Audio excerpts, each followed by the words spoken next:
வணக்கம். 2025 பிப்ரவரி 19 புதன்கிழமை அதிகாலை நிலவர 2 நிமிட வானிலை ஆய்வறிக்கை. அதிகாரப்பூர்வ வானிலை அறிக்கைக்கு இந்திய வானிலை ஆராய்ச்சித்துறை அறிக்கையை பார்க்கவும். காற்று சுழற்சி சுமத்ரா தீவிரிகை நீடித்துக் கொண்டிருக்கிறது. மேலும் ஒரு காற்று சுழற்சி தெற்கு அந்தமான் நோக்கி வந்து கொண்டிருக்கிறது. இரண்டும் 23ஆம் தேதி ஒன்றிணைந்து 24ஆம் தேதி இலங்கையிலே மழைப்பொழிவை தொடக்கிவிடும்.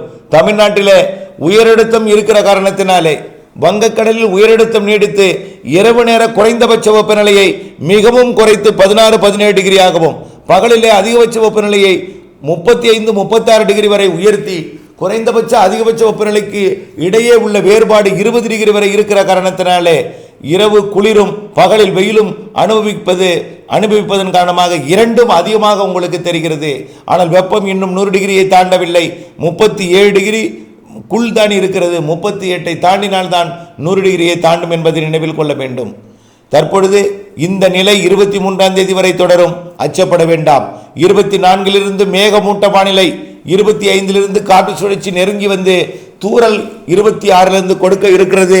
27 நனைக்கு மழை, லேசான மழை, மிதமான மழை பொழிவு கொடுக்க தொடங்கிடும். 28ஆம் தேதி கனமழை பொழிவாகவே மாறிவிடும்.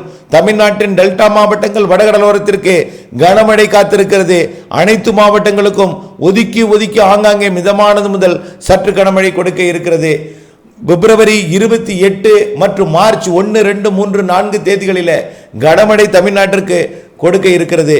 பரவலான மழை பொழிவும் ஆங்காங்கே கனமழையும், ஒரு சில இடங்களில் மிக கனமழை பொழிவு கூட கொடுக்கலாம். ஆகவே ஓரிடங்களில் கண்டிப்பாக மிக கனமழை பொழிவு கொடுக்கும். கடலோடு இணைந்த காற்று சுழற்சியாக தமிழ்நாடு ஊடாக பயணித்து அரபிக்கடல் நோக்கி நகரும் என்பதனால மழை வாய்ப்பு உறுதி. விரிவான அறிக்கையுடன் பார்த்து பயன்பெறுக.